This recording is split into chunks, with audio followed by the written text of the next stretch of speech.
오늘 본문에 있는 이 말씀을 가지고 내가 찬양하며 행복할 수 있는 이유, 내가 찬양하며 행복할 수 있는 이유라는 제목으로 하나님의 말씀을 증거하도록 하겠습니다. 계속해서 우리가 예레미야서에 나오는 열방에 관한 예언의 내용을 살펴보고 있습니다. 보통 46장부터 51장까지 오늘 우리가 읽은 이 51장 내용까지 바로 열방을 향해 예레미야가 심판의 내용을 이렇게 예언하고 있는 내용이 나오고 있습니다. 애굽에서부터 출발했죠. 그래서 쭉 블레셋, 모압, 암몬 이래가 막 쭉 이래 나가다가 오늘 드디어 마지막까지 이제 바벨론 10번째입니다. 바벨론을 향해서 하나님 심판하시는 내용이 오늘 본문의 내용을 통해서 살펴보고 있습니다. 여러분, 바벨론이 어떤 나라냐면 이스라엘의 역사상 전무후무하게 쫄딱 망하게 한 나라가 바로 바벨론이라고 하는 나라입니다. 바벨론의 그 존재 역사는 우리나라 조선 왕조가 500년이라지 않습니까? 근데 바벨론은 한 70년, 한 짧게 한 7, 80년 정도 아주 굵고 짧게 이렇게 나라가 이렇게 존재했던 그 당시 이제 중동 지방의 패권을 차지하고 있었던 아주 강대국이었습니다. 이스라엘 역사를 쭉 살펴볼 때 이스라엘이 가장 이렇게 다른 나라의 침략을 받아서 완전 망해도 폭삭망한 폭망이라고 그러죠. 요즘 인터넷 용어로 폭망이라고 하더라고요. 폭망했다 뭐 이러더라고요. 그래서 폭망하게 한 나라가 바로 바벨론이라고 하는 나라입니다. 그래서 이 바벨론의 나라가 얼마만큼 이 이스라엘을 파괴했냐면, 여러분 보통 나라를 침략하면 보통 항복하고 이러면 살려주기도 하고 중요한 거는 이렇게 부수지도 않고 그대로 두고 그러잖아요. 아수르 같은 나라는 그냥 그래 너 항복 왔으니까 됐다, 잘 먹고 잘 살아라 이러면서 자기 나라 백성들 거기 이주시키면서 그렇게 평화롭게 그렇게 이제 식민지 정책을 펴거든요. 근데 바벨론은 일단 어떻게 한다고 그랬습니까? 일단 다 부신다고 그랬죠. 다 깐다고 그랬습니다. 또 표현이 좀 이상한데 일단 다 부셔요. 일단 다 부시는데 뭘 부십니까? 성전도 부시고, 이스라엘의 최고로 중요한 거 예루살렘 성전 깨트리고, 또 성벽 깨트리고. 그 당시에 이 성에 성벽이 없다는 말은 이미 그 도시는 끝났다 이런 뜻이거든요. 끝났다 이런 뜻이에요. 그러니까 이 유명한 도시, 큰 도시, 그리고 또 잘 나가는 도시들은 100% 성벽이 있습니다. 왜냐하면 적들이 쳐들어오면 막아야 되니까. 근데 일단 그 성벽을 다 부수셨어요. 돌 위에 돌 하나 남기지 않고 싹 다 성문이고 성벽이고 다 불태우고 다 무너뜨렸어요. 거기다가 하나님 앞에 예배드리는 예배 장소도 어떻게 해요? 바벨론에 다 부시고, 그거로만 끝나면 될 건데 일단 사람도 많이 죽였어요. 사람도 많이 죽이고 또 사람도 많이 포로로 잡아간 나라가 바로 바벨론이라고 하는 나라였습니다. 그래서 제가 저번 주에 설교할 때 주위에 있는 나라들이 다 누굴 싫어해요? 바벨론을 다 싫어한다고 얘기했습니다. 너무 식민지 정책이 강압적이다 보니까 주위에 있는 나라들이 많이 싫어했기 때문에 나라의 수명도 짧았지 않느냐, 그렇게 역사가들이 많이 그렇게 얘기를 하고 있어요. 아무튼 여러분, 이스라엘 백성 입장에서 보면은 바벨론이라고 하는 나라한테 할 말이 많겠습니까? 할 말이 적겠습니까? 할 말이 많겠죠. 여러분, 우리가 지금 두고 우리 일본도 계속해서 이렇게 하고 있잖아요. 또 제가 또 씹는다는 표현을 쓰려고 그랬는데 또 상스러운 표현이니까 싶어서 어쨌든 간에 우리가 일본하고 여러분 스포츠 하면은 다른 나라는 다 져도 되는데 절대로 일본한테 지면 안 된다고 그러잖아요. 그렇죠, 여러분? 그러니까 우리가 일본에 대해서 36년 동안 우리가 식민 생활을 하고 있었잖아요. 36년 동안. 그때 시대 때 태어나시고 생활하신 분도 계시겠지만 하여튼 그때 어렵게 생활하셨잖아요. 그래서 그것 때문에 지금 아직도 한국은 일본하고 별로 사이가 안 좋고 좀 그렇게 그렇고 그런 사이들이죠. 마찬가지로 이스라엘도 어떻게 보면 바벨론한테 할 말이 진짜 많은 사람들이라는 거죠. 근데 거기다가 어떻게 이스라엘 백성들이만 할 말이 많겠습니까? 하나님도 할 말이 많겠죠. 왜냐하면 하나님께서 이스라엘 백성 사랑하는 그런 분이니까. 그 이스라엘을 물론 바벨론의 심판의 도구로 사용하신 분은 하나님이에요. 근데 너무 심하거든요. 그냥 좁게 몽댕이로 좀 치라 이 정도였는데, 이거는 오늘 성경에도 보지만 철퇴로 그냥 어떻게 해요? 분쇄시킨다고 그러죠. 분쇄. 완전 다 없애버리고 가루로 만드는 게 바벨론 사람들이 하는 행동이니까 이스라엘 백성들 입장에서 봐도 할 말이 많고 하나님 입장에서도 봐도 할 말이 많은 거예요. 여러분, 우리 삶도 똑같잖아요. 여러분, 신앙생활 하시다가 아니면 주위에 이렇게 이민생활 하시다가 좀 거시기한 사람 한 사람 또 보이면 어떻게 합니까? 뒤돌아서면 2박 3일 동안 일을 하잖아요. 김집사 뭐 그 시기 하다면서 아이고 박 사장님 완전 순 도둑이라고 하면서 막 계속 털잖아요. 하여튼간에 내가 싫어하는 사람, 내가 그 사람한테 고통받은 사람들, 내가 그 사람 밑에서 일할 때 진짜 힘들었다면서 학을 띈다고 하잖아요. 학을 띈다고. 그 학을 띄는 사람이 있으면 여러분 어떻게 해요? 뒤돌아서면 그 사람 욕하는 게 일이라는 거예요. 목사나 집사나 장로님이랑 고사님이랑 똑같아요. 사람은 일단 자기하고 마음에 안 맞는 사람은 뒤돌아서면 다 털어요. 신령과 진정으로 다 털어요. 하여튼간에 신령과 진정으로 다 털어요. 그 사람 하여튼 뭐 시원하게 뭐 할 때까지 막 다 터는 게 그게 사람들의 속성들이다라고 하는 거예요. 그래서 억한 심정이 있으면 그걸 막 다 얘기하는 것처럼 하나님께서도 마찬가지로 이 억한 심정이 너무나도 많으시니까 이 바벨론에 대해서 여러분 오늘 이 바벨론에 대한 심판이 50장, 51장이 나오거든요. 근데 50장, 51장 내용이 예레미야 52장에 나오는 모든 내용 중에 최고로 긴 내용이에요. 얼마나 할 말이 많으셨으면 그 심판을 그냥 얘들 교만하고 우상숭배해서 그냥 내가 좀 한 방 먹였다 뭐 이래가 딱 끝나면 되는데 아니에요. 50장은 46절까지 그 얘기하고 계시고 바벨론 심판할 거라고. 그리고 51장에는 64절까지 나와요. 64절. 여러분 이 선지서의 64절은 상당한 거거든요, 여러분. 그러니까 51장을 여러분 오늘 끝나는 게 아니에요. 64절까지 있어요. 그 64절까지 모든 내용이 어떤 내용이에요?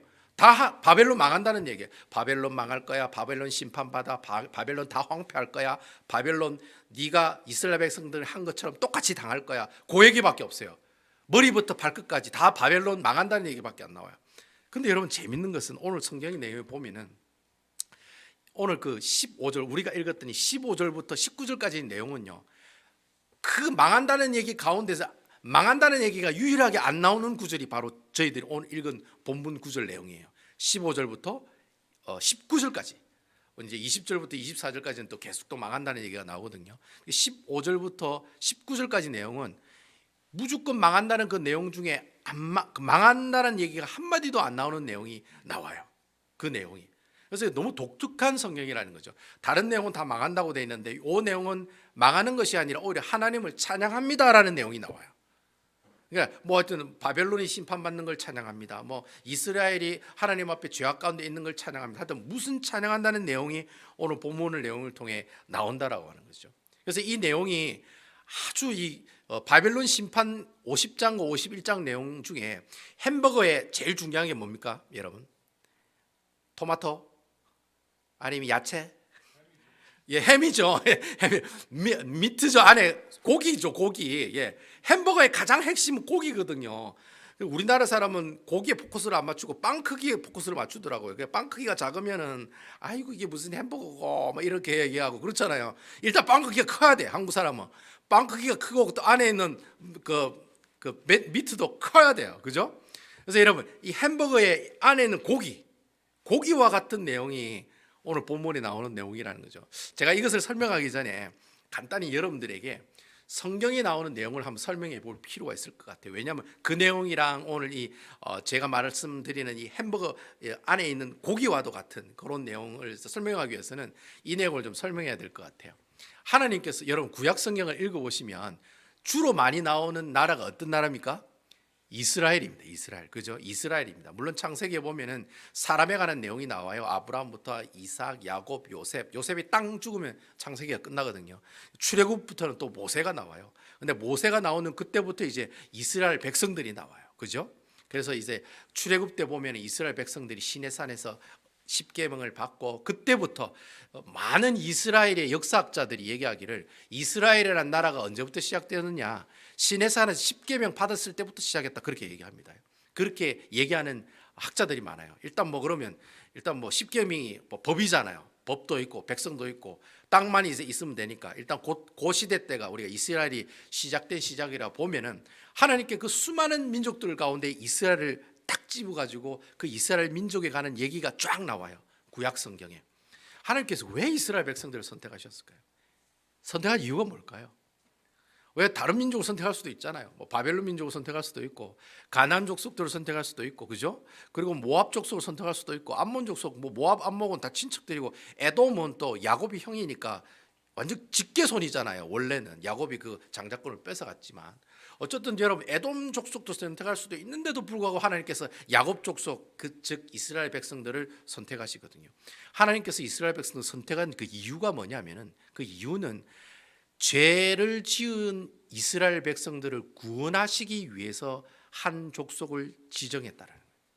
그러니까 여러분 아담과 하와가 하나님께서 아담과 하와를 만드신 이유가 뭐냐면은 내가 만드는 그 피조물, 하나님의 형상으로 만든 그 피조물이 나만 바라보고 나만 찬양하고 나만 의지하고 나만 영광 돌리는 그런 피조물의 존재가 있는 걸 원하셔서 아담과 하와를 만드셨다는 거예요. 그러니까 하나님을 기쁘시게 하고 하나님께 영광 돌리는 존재가 되게 하기 위해서 사람을 만드셨다는 거예요.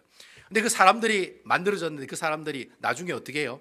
하나님을 배신하게 되죠. 아담과 하와의 범죄로 말미암아. 그 이후부터 쭉 이스라엘이라고 하는 사람들은요, 다 하나님을 배신하고 하나님을 배반하는 사람들로 나타났다는 거예요. 그러니까 하나님께서는 왜 자꾸 사람을 세우시고 민족을 세우시고 나라를 세우시고 왕을 세우시고 선지자를 계속해서 이스라엘이라는 족속에게 보내주느냐 하면 이유가 뭐냐면 그렇게 깨어진 관계를, 여러분 죄는 하나님과의 관계를 깨는 가장 큰 원인이거든요. 그래서 여러분들께 계속 회개하라는 이유가 거기 있어요. 여러분 하나님 관계의 최우선 1차적으로 해야 될 일이 뭐냐? 하나님 앞에 무릎 꿇고 제일 먼저 해야 될 게 뭐예요? 내 죄를 회개하는 거예요. 그래서 이게 본론은 아니지만 일단 이스라엘 백성들이 회개하고 하나님께로 돌아오는 것이 하나님께서 원하시는 바였어요. 그래야지만이 하나님과 이스라엘 백성들의 관계가 어떻게 해요? 회복이 되기 때문에. 하나님께서 그걸 원하셨거든요. 그런데 이스라엘이라는 나라를 콕 집어가지고 그 나라로 하여금 하나님께 영광 돌리는 민족이 되기를 원하셨는데 계속 실패하는 거예요. 그래서 하나님께서 왕도 보내주셔요. 혹시 왕을 세우면은 얘네들이 나를 잘 믿을까? 실패로 끝났어요. 수많은 하나님께서 왕을 보내주셨어요. 사울 왕부터 시작해가지고 저 나중에 눈 뽑혀가지고 잡혀가는 시드기야 왕까지. 물론 그 왕들 중에 다윗 같은 왕들도 있었어요. 히스기야 같은 왕도 있었어요. 요시아와 같은 요아스 같은 왕들도 있었어요. 여호사밧 같은 그런 아름다운 신앙을 가지고 있는 왕들도 있었어요. 하지만 여러분 그런 왕들보다 그렇지 않은 왕들이 더 많았다는 거예요. 왜냐하면 왕이 하나님 앞에 죄를 지으면 어떻게 해요? 이스라엘과 하나님과의 관계는 어떻게 해요? 어긋난다는 거죠. 그것도 하나님께서 너무 안타까우셔가지고 혹여나 악한 왕들에게는 누굴 또 보내주세요? 선지자들을 막 보내주잖아요. 그래서 여러분 이사야, 예레미야, 에스겔, 다니엘 이런 그 선지자들은요 이스라엘이 제일 못됐고 제일 죄 많이 짓고 제일 말 안 들을 때 그때 보내준 선지자들이에요. 그 선지자들, 여러분들 양 많은 선지자들 있잖아요. 이사야, 예레미야 이런 선지자들은요 이스라엘 백성 제일 말을 안 들을 때 보내준 선지자였어요. 그리고 요엘, 아모스, 오바댜, 요나, 미가, 나훔, 하박국, 스바냐, 학개, 스가랴, 말라기 다 선지자들이거든요. 왜 하나님께서 보내주셨느냐? 이스라엘과 하나님 관계를 회복시켜 주기 위해서 보내주셨다는 거예요. 자, 여러분 실패했을까요? 성공했을까요? 실패했다는 거예요. 수많은 선지자를 보내줬는데 말라기까지 갔는데 제가 지금 여러분 창세기부터 말라기까지 쭉 얘기해 드린 거예요. 구약성경 39권에 있는 수많은 왕들과 선지자들 하나님께서 보내주신 이유가 어떻게 하면 하나님과 이스라엘 백성들의 관계를 회복시킬 수 있을까? 하나님께 영광 돌리는 존재가 되게 할 수 있을까? 그런 마음을 가지고 하나님께서 그 사람들을 보내줬는데 이스라엘 백성들 그걸 어떻게 해요? 죽이거나 말도 안 듣고 듣지도 않고 지 마음대로 지 뜻대로 자기 뜻대로 살아가다가 다 어떻게 해요? 다 멸망당하게 됐다는 거예요. 그러면 하나님께서 그래 살다가 죽어라. 아이고 막 구약의 39권 보시면서 말라기까지 보시면서 아이고 이 창세기 때 이스라엘 백성들 말라기 갈 때까지 이스라엘 백성들 머리부터 발끝까지 어떻게 다 똑같거든요. 아이고 니 그래 살다 죽어라 그래. 할 수 없다 니 그래 살다 죽어라. 그러면 하나님께서 그냥 내버려 두셨느냐 이스라엘 백성들을. 그게 아니라는 거예요. 하나님께서 누구를 보내주세요? 누구를 보내주세요? 문 목사가 얘기하는 모든 질문의 80% 이상은 다 뭐예요? 예수 그리스도. 무조건 모르면 무조건 예수님. 뭐도 고 무조건 예수님 부르시면 돼요. 누굴 보내주세요? 하나님의 아들이신 예수님을 보내주신 거예요. 그러니까 해도 안 되니까 이제는 누굴 보내요? 예수님이 사람의 몸을 입고 이 땅에 오신 거예요. 그래서 예수님께서 이 땅에 오셔가지고 십자가에 못 박혀 죽으시고 이스라엘 백성들이 지은 모든 죄 다 없애시고 예수님께서 십자가에 못 박혀 죽으셨다는 말은 이 온 인류가 지은 모든 죄를 다 어떻게 했다? 다 없앴다. 죄가 없어졌어요. 그러면 이제 모든 거기에 있는 이스라엘 백성들은 하나님과 이제 어떻게 해요? 짝짝꿍이 될 수 있어요, 없어요? 짝짝꿍이 될 수 있다는 거예요. 주 예수를 믿으라. 그리하면 너와 내 집이 무엇을 얻으리라? 구원을 얻으리라. 그 얘기가 신약 성경에 나오면서 어떻게 하면 그 구원의 복음이 교회를 통해서 복음이 증거될 수 있을까? 그 얘기가 다 신약 성경에 나오는 얘기고, 나중에 부활하시고 승천하신 그 주님 다시 내려오실 거야. 그분을 기다리며 살아가는 우리 바로 우리가 누구예요? 바로 올라가시고 기다린다는 그 의미로 마라나타 어서 오시옵소서, 주님 빨리 오세요. 그렇게 하면서 예수님을 기다리는 그 얘기가 나오는 내용이 신약 성경에 나오는 내용이라는 거예요. 그러니까 여러분, 구약 성경 창세기부터 요한계시록이 예수님이 오실 거라는 요한계시록까지의 내용의 핵심이 주인공이 누구예요? 메인 캐릭터가 누구세요? 예수 그리스도인 거예요. 그래서 여러분, 성경은 뭐예요? 라고 주일학교 학생들에게 물으면 제가 그래 가르쳐요. 성경은 예수님의 사랑 이야기다. Jesus love story다. 다른 거 생각할 필요 없다. 성경이 뭐예요? 예수님 사랑 이야기야.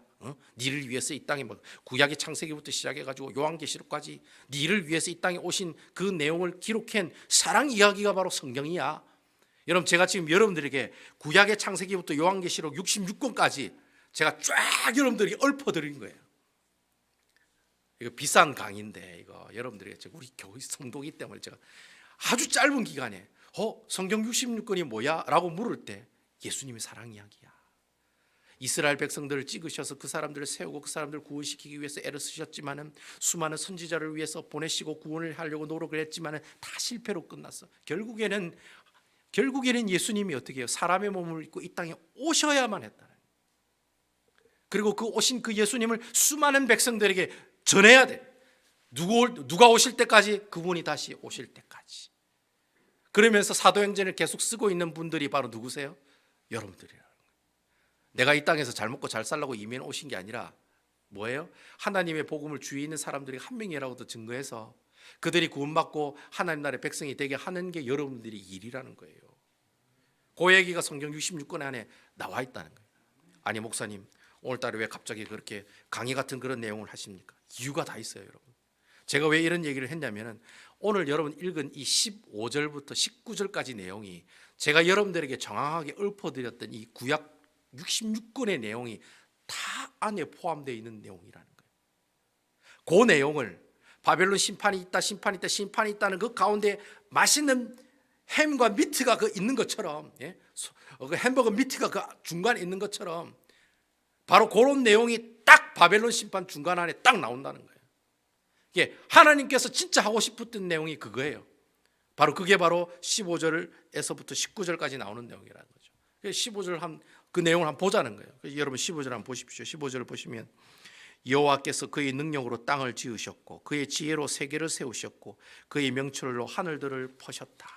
그리고 여러분 16절에 보면 뭐라 되어 있냐? 그의 목소리를 내신즉 하늘에 맑은 물이 생기나니 그 땅은 땅 끝에서 구름이 오르게 하시며 비를 위하여 번개를 치게 하시며 그의 곳간에서 바람을 내시었다. 여러분 이 얘기가 뭡니까? 내가 다 만들었다는 거예요. 창세기 나오는 내용이에요. 창세기 내용을 그냥 한 줄로 그냥 심하이 땡 한 거예요. 확 적어가지고 이거다, 이게 창세기야, 이것이 창세기요 하면서 딱 나온 거예요. 모든 만물을 누가 만들었다? 내가 만들었다. 구름도 만들고 비도 만들고 다 내가 만들었다는 거예요. 이 모든 하늘의 기초를 누가 만들었다? 내가 만들었다는 거예요. 이 말이 무슨 말이죠?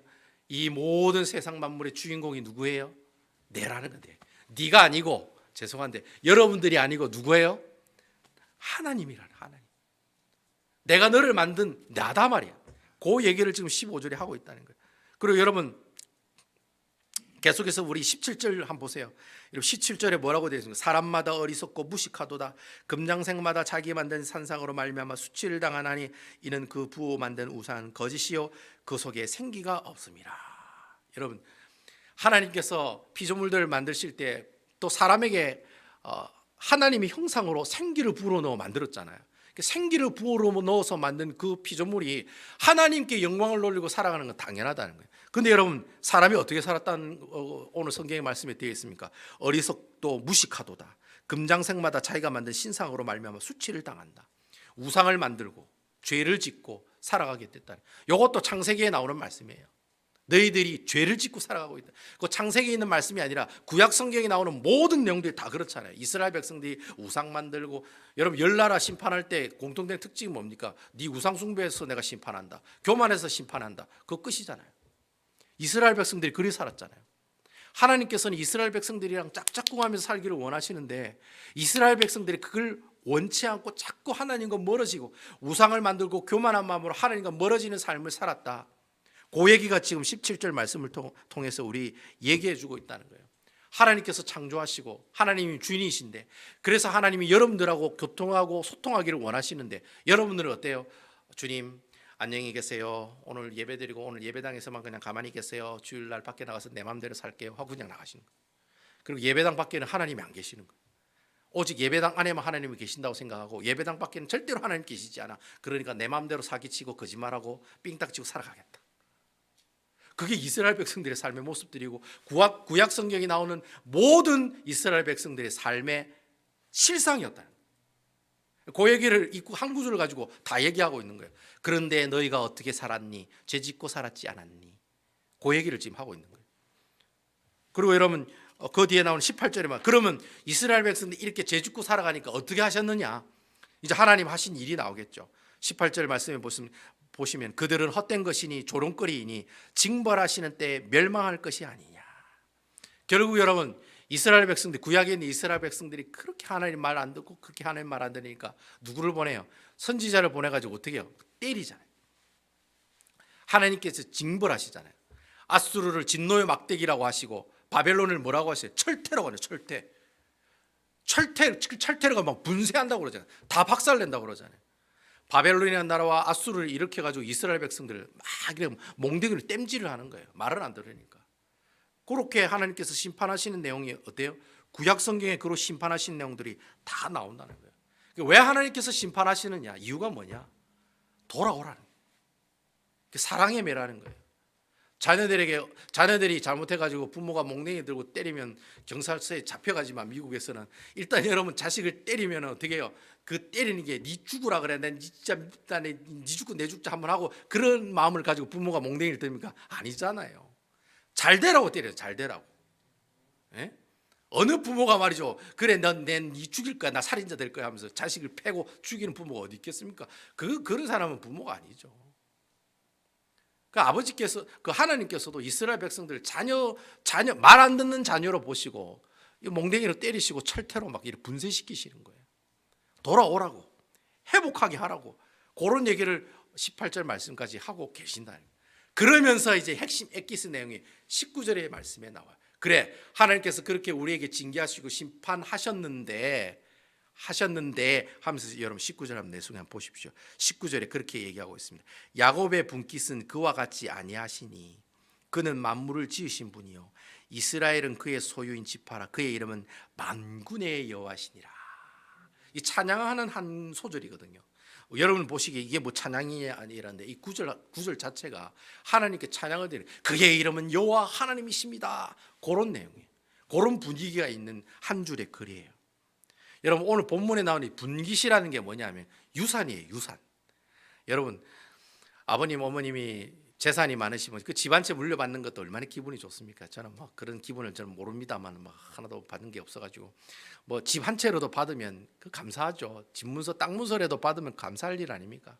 그런데 여러분 오늘 본문에 나오는 이 분깃 유산이라는 것은 눈에 보이는 유산이 아니에요. 눈에 안 보이는 유산이에요. 그러니까 눈에 안 보이는 유산이요 내가 하나님을 찬양합니다. 그 지금 그래 얘기하고 있는 거예요.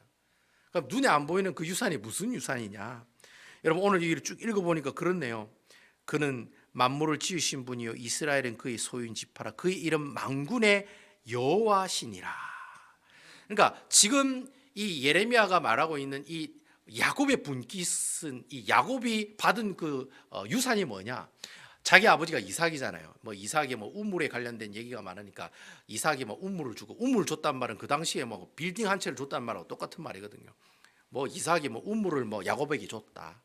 그다음 뭐 땅을 좀 줬다. 아니면 아브라함이 염소와, 아브라함은 자기 할아버지잖아요. 할아버지가 자기한테 염소와 양을 막 수천 마리씩 막 이렇게 나한테 이렇게 유산으로 주셨다. 그런 얘기가 지금 나오고 있어서 야곱의 분깃이라고 얘기하느냐? 그게 아니라는 거예요. 야곱이 받은 것은 땡참 한 푼도 없어요, 여러분. 야곱이 형 에서의 장자권을 훔쳤는데 도망가기 바빴는데 무슨 재산을 아버지한테 유산을 얻어받겠습니까? 하나도 물려받은 게 없어요.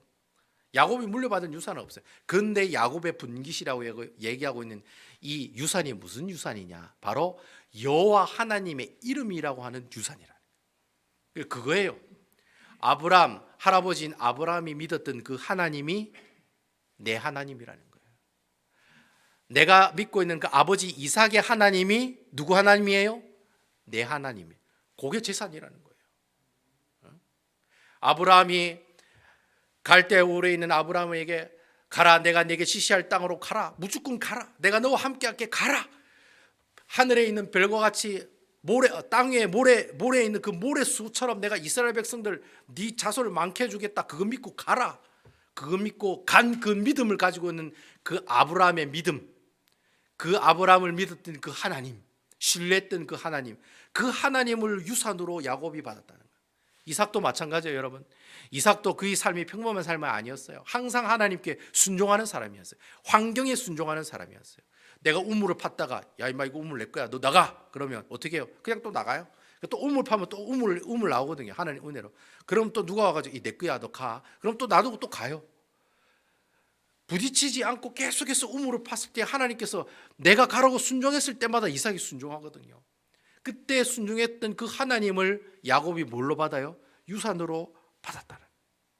내가 경험했던 그 하나님, 나와 함께 하신 하나님, 능력이 많으신 하나님, 때론 내가 병에 걸렸을 때 그 병을 치유시켜 주셨던 하나님, 우리 여기 장로님, 권사님, 지금까지 내가 살아있는 이 순간까지 함께 하신 그 하나님, 내가 참 어렵고 힘들 때마다 결정적일 때 도와주셨던 그 하나님, 그 하나님이 내 뭐예요? 분깃이요 재산이라. 그 얘기가 지금 여기 나오고 있다는 거예요. 그러면은 여러분 결국에 이 내용을 제가 다른 말로 제 말로 해석을 하면 이렇게 해석할 수 있어요. 15절에서 19절까지 내용을 제가 여러분들 알기 쉽게 제가 설명을 해드릴게요. 해석을 하면 그렇게 할 수 있습니다. 아, 내가 이렇게 하나님이 심판을 받는 것은 바로 내가 지은 죄 때문이구나. 하나님이 이 죄를 회개하고 다시 돌아오기를 원하시는구나. 아, 하나님은 지금까지 우리 조상들을 통해 주신 것은 단순히 잘 먹고 잘 사는 행복의 삶을 주신 것이 아니라 지금까지 나와 함께 하시고 동행하시고 역사하신 그 하나님을 주신 것이구나. 그래서 내가 이제는 하나님을 찬양하리라. 내가 그 하나님의 이름을 찬양하리라. 꼭 뭐 북한의 뭐 어떤 뭐 수령동지 뭐 이래 하는 그런 톤으로 제가 여러분께 쭉 이렇게 읊어드렸습니다. 그런 내용이 지금 15절과 19절에 나오는 거예요. 나와 함께 하셨던 하나님, 내 믿음의 조상들과 함께 하셨던 그 하나님 때문에 내가 그 하나님의 이름을 어떻게 하리라? 찬양하리라. 그 내용이 나오는 거예요. 자, 그러면 여러분, 제가 여러분들이 그런 질문을 던질 수가 있는 거예요. 아, 그러면은 야곱의 분깃은 이삭의 하나님이고 아브라함의 하나님이었다면, 그럼 오늘날 우리가 사는 지금 이 순간에 여러분들의 분깃은 무엇이냐라는 거예요. 야곱의 분깃은 이런 건데 여러분들은 무슨 유산을 가지고 계시냐라는 거예요. 여러분 어떤 유산을 가지고 계세요? 여러분 지금 이 순간에 어떤 유산을 가지고 계세요? 제가 질문하는 모든 질문의 80%는 다 뭐라고요? 예수 그리스도예요. 예수 그리스도. 내가 지금 여러분 신약 시대에 내가 가지고 있는 신앙의 분깃이 뭐냐? 야곱의 분깃이 뭐냐? 예수 그리스도예요. 왜냐하면 예수님께서 이 땅에 오셔가지고 우리의 모든 죄를 다 사하시고 우리를 어떻게 해줘? 구원해 주셨잖아요. 그래서 내가 어떻게 해요? 하나님 나라의 백성이 됐잖아요. 그런 아름다운 유산을 내가 가지고 있는 사람이 바로 예수쟁이고 예수 믿는 사람이고 교회에서 하나님의 말씀대로 순종해 나가려고 애를 쓰는 사람이고 교회 와서 헌신하는 사람이요, 세상에 나가서는 빛과 소음의 사명을 감당하는 그 사람, 바로 그 사람이 예수 그리스도라고 하는 분깃을 가지고 있는 사람의 모습들이라고 하는 거예요. 그러니까 여러분 오늘 본문에 나오는 이 15절부터 19절까지 나오는 분깃에 관한 얘기는 결국에는 어디서부터 어디까지 얘기해요? 창세기부터 요한계시록에 나오는 모든 내용을 다 어떻게 해요? 포함하고 있는 내용들이라는 거예요. 그걸 설명하려고 제가 오늘 여러분들에게 창세기부터 말라기까지, 마태복음부터 요한계시록까지 내용이 예수님의 사랑 이야기다라고 하는 이유가 거기 있는 거예요. 예수님께서 이 성경의 주인공이시기 때문에 내가 받은 예수님의 분깃은, 내가 받은 신앙의 분깃은, 야곱의 분깃은 바로 누구예요? 예수 그리스도라고 하는 거예요. 여러분, 우리가 저번 달까지 시편을 말씀을 봤잖아요. 시편 제가 40편까지 설교를 했는데, 여러분 그 시편 설교를 쭉 한번 보세요. 다윗이 지은 시편 설교의 기승전 마지막은 뭐예요? 찬양이잖아요. 기승전 찬양. 다윗의 시의 패턴이에요. 앞에 아무리 힘들고 힘듭니다, 고생스럽습니다, 고통스럽습니다, 왜 이런 힘을, 왜 이렇게 어둠을 주시나요, 고통을 주시나요, 너무 힘듭니다, 왜 저를, 원수가 저를 죽이려고 합니까, 막 이래 하나님께 원망하다가도 마지막에 컨클루전에 가면은, 마지막 가면 뭐라고 하나님께서 얘기해요? 뭐라고 얘기해요? 다윗이 여호와 하나님을 찬양합니다. 그렇게 찬양하죠. 왜냐하면 다윗의 분깃은 바로 누구예요? 자기의 인생을 돌아봤을 때 그때그때마다 함께 하셨던 그 하나님, 경험되었던 그 하나님이 다윗에게는 큰 유산이었다는 거예요. 그러니까 여러분, 사울의 칼에 10년 동안 피해 다니면서 만났던 그 하나님이 다윗에게는 큰 재산이었다는 거예요. 그리고 여러분, 그가 왕이 되고 난 다음에 아이고 막 그냥 막 남자니까 막 깜빡해가지고 막 간음 사건을 일으켜가지고 또 살인죄도 일으키고 큰 범죄를 범했죠. 자칫 잘못하면 하나님과의 관계가 끊어질 수 있는 상황이에요. 그런데 그 상황이 있을 때 하나님 앞에 무릎 꿇고 대성통곡하며 나갔을 때 하나님께서 어떻게 해요? 다시 하나님께서 그 다윗의 회개를 받아주시는 거예요. 그때 만난 그 하나님, 그게 다윗에게는 큰 분깃인 거예요. 그리고 마지막에 여러분, 압살롬에게, 그 사랑하는 아들에게 말이죠, 제일 신임하는 그 아들에게 배신당해가지고 자기의 죽음, 자기의 목숨이 오락가락할 때, 그때 하나님께 눈물을 흘리면서 예루살렘 땅을, 예루살렘 그 성을 어떻게 벗어날 때 그 얼굴을 가리고 벗어나잖아요. 그렇지만 그것이 다 하나님의 뜻인 줄로 알고 순종하고 주님을 의뢰하고 신뢰하고 나갔을 때 하나님께서 다시 제자리로 돌아오게 하셨잖아요. 그렇게 만난 그 하나님, 그게 다윗에게는 가장 큰 인생의 분깃이었다는 거예요. 그럼 오늘날의 우리의 분깃이 바로 누구냐? 바로 누구예요? 우리에게는 바로 예수 그리스도라고 하는 거예요. 여러분, 팬데믹 상태 가운데 있을 때 내가 이렇게 재정적으로 힘이 들고 어렵고 내 자녀 때문에 이렇게 고민되고 참 고통스럽고 내가 또 사람 관계, 인간관계 때문에 힘들고 고통스러울 때, 그때 그 순간마다 누구를 만나요? 예수님을 만나셔야죠. 예수님을 만나셔야죠. 내가 이렇게 했더니, 내가 이렇게 예수님께 순종했더니 주님께서 내 문제를 이렇게 해결해 주시더라. 그런 간증 하나하나가 여러분들에게 뭐예요? 바로 야곱의 분깃이 되는 거예요. 바로 그러한 모든 예수님과의 만남, 예수님을 통해서 이루어지는 그 문제 해결, 그 중심에는 누가 계세요? 십자가에 못 박혀 죽으신 예수 그리스도, 그분이 계시기 때문에 내가 그런 하나님과의 교통함, 경험, 익스피리언스하는 그런 경험을, 간증을 내가 가질 수 있게 된다는 거예요. 예수님 때문에. 이게 오늘 말씀의 오늘 핵심이에요, 여러분. 제가 저번 주에 그 김병년 목사님 내가 말씀드렸잖아요, 그죠? 결혼 개척한 지 3개월 만에 우리 사모님 아이에게 전문기다가 뇌경색으로 쓰러지셔가지고 16년 동안 지금 누워 계신다고.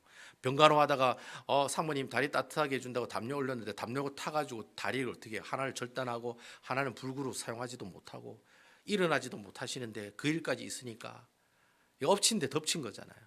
그럼 목회를 똑바로 할 수 있습니까? 그렇다고 3명의 자녀를 어떻게 키울 것인가, 막막한 그 상황. 그 사모님은 누워서 그냥 눈만 깜빡깜빡하고 눈도 뜨지도 않는데 눈 감아가 계신데요.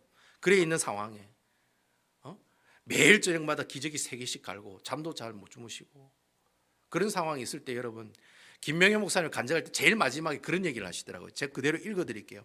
김명현 목사님 그렇게 간증하더라고요. 여러분, 우리 모두는 이 세상을 살아가면서 유능한 하나님을 찾습니다. 그렇죠? 유능한 하나님을 다 찾는다고요. 어려울 때마다 전능하신 하나님을 찾습니다. 무엇이든지 기도하며 응답하시는 그 하나님을 찾습니다. 그렇지만 여러분, 그때 하나님께서 너에게, 병년아 뭐라고 얘기하시느냐 하면은, 네가 그렇게 어렵고 힘들 때 전능하신 하나님 찾지 말고 누구를 찾으라는 거예요? 내가 너를 위해 십자가에 달려 죽으신 그리스도, 그 그리스도를 어떻게 해라? 기억해 달라고. 그 어렵고 힘든 가운데 있을 때 주여 우리 아내가 낫게 해 주옵소서, 그렇게 기도할 수 있다는 거예요. 그래서 여러분, 3년 동안 사모님 들로 얽어매고 3년 동안 본당에 가서 예배 드렸다잖아요. 3년 동안 업고 가가지고 앉혀놓고 예배 드리고 40일 동안 오산리 기도원 가가지고 주님 우리 마누라 좀 살려주세요, 고쳐주세요. 오산리 기도원 가가지고 40일 동안 금식하고 기도해도 하나님께서 응답은 그냥 그대로 16년 동안 누워 계시는 사모님이라는. 근데 그때 하나님께서 뭐라고 얘기하시냐, 그 목사님에게. 병년아, 네가 그 어렵고 힘든 가운데 있을 때 누구를 기억하라고요? 너를 위해 십자가에 못 박히신 예수님을 기억해 다오. 그래요. 여러분, 어려울 때 예수님을 기억하는 것이 내가 가지고 있는 가장 큰 분깃 중에 하나입니다. 내가 사업이 쫄딱 망하고 내 몸에 암병이 생기고 주위에 있는 사랑하는 사람이 곁을 떠나고 자녀가 어떻게 해서 풍지박산이 일어나고 무언가 하여튼 모든 일들이 다 어그러지고 다 실패하고 무너지는 그런 가운데 있을 때도 절대로 여러분들이 잊어버려서는 안 될 분깃이 뭐냐? 예수님이 나를 위해 십자가에 죽으셨다는 거. 그거 하나 잊으시면 안 돼요.